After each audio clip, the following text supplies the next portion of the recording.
Assalamualaikum warahmatullahi wabarakatuh. Saya Nida Latifah Fauzia dari 12 MIPA 3. Kali ini saya akan mempresentasikan fisika bab 10, yaitu menyajikan laporan tentang sumber radioaktif, radioaktivitas, pemanfaatan, dampak, dan proteksinya bagi kehidupan.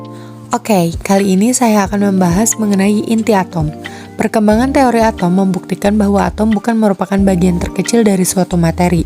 Di dalam atom terdapat inti atom dan elektron yang mengelilingi inti. Inti atom merupakan partikel yang memiliki massa dan bermuatan positif.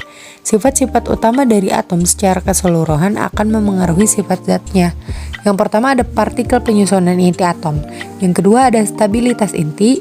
Yang ketiga ada gaya ikat inti, dan yang keempat ada energi ikat inti. Setelah inti atom ada radioaktivitas.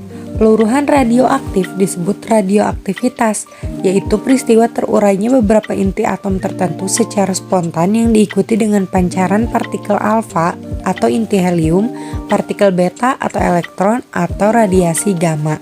Dalam radioaktivitas terdapat pemancaran sinar alfa, beta, dan gamma.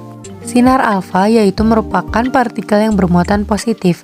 Partikel alfa adalah partikel terberat yang dihasilkan oleh zat radioaktif. Sinar beta merupakan radiasi partikel bermuatan negatif. Partikel beta dianggap tidak bermassa. Sedangkan sinar gamma yaitu radiasi elektromagnetik berenergi tinggi, tidak bermuatan dan tidak bermassa. Radioaktivitas tidak bisa dideteksi secara langsung oleh indera, maka pendeteksian harus dilakukan dengan bantuan beberapa peralatan yang disebut detektor. Prinsip kerja detektor radiasi didasarkan pada peristiwa ionisasi ataupun eksitasi atom-atom ketika dikenai partikel-partikel berenergi tinggi. Selanjutnya ada pemanfaatan radioaktivitas atau manfaat radioisotop. Manfaatnya ada pada dua bidang, yaitu bidang pertanian dan bidang peternakan. Pada bidang pertanian, radioisotop digunakan untuk memicu terjadinya mutasi pada tanaman.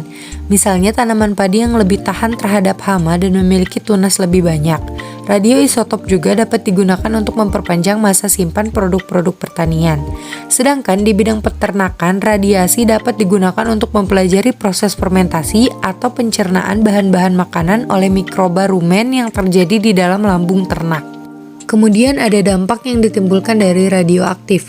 Pencemaran radioaktif adalah suatu pencemaran lingkungan yang disebabkan oleh debu radioaktif akibat terjadinya ledakan reaktor-reaktor atom atau bom atom. Dampak dari pencemaran radioaktif akan mempengaruhi dua, yaitu pengaruh radiasi pada materi. Radiasi menyebabkan penumpukan energi pada materi yang dilalui. Dampak yang ditimbulkan radiasi dapat berupa ionisasi, eksitasi, atau pemutusan ikatan kimia. Dan yang kedua yaitu pengaruh radiasi pada makhluk hidup. Pengaruh radiasi pada manusia atau makhluk hidup bergantung pada waktu paparan. Suatu dosis yang diterima pada sekali paparan akan lebih berbahaya daripada bila dosis yang sama diterima pada waktu yang lebih lama. Dan yang terakhir yaitu ada proteksi radioaktif. Proteksi radiasi bertujuan melindungi para pekerja radiasi serta masyarakat umum dari bahaya radiasi yang ditimbulkan akibat penggunaan zat radioaktif atau sumber radiasi lainnya. Prosedur yang bisa dipakai untuk mencegah dan mengendalikan bahaya radiasi sebagai berikut, yaitu meniadakan bahaya radiasi, mengisolasi bahaya radiasi dari manusia, dan mengisolasi manusia dari bahaya radiasi. Nah, itu tadi presentasi dari fisika inti dan radioaktivitas yang dapat saya sampaikan. Mohon maaf atas segala kekurangannya. Wassalamualaikum warahmatullahi wabarakatuh.